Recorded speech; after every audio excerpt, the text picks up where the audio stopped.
Hi everyone, today in front of me I have this Samsung Galaxy A33 smartphone, and in this video I would like to show how you can set the Opera browser as the default browser for your device.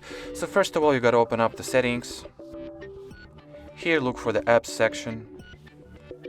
At the apps section you can see this choose default apps category, just tap on it.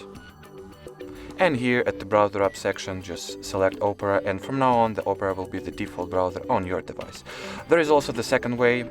In order to execute it, you gotta open up the Opera browser itself.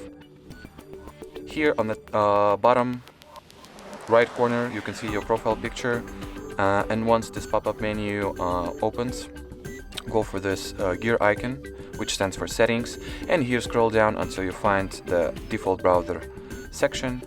Tap on it, click on next, select Opera, set as default, and now the Opera is the default browser of your device. So that was it for this video. If you found this tutorial helpful, don't forget to leave a like, comment and subscribe to our channel. Bye bye!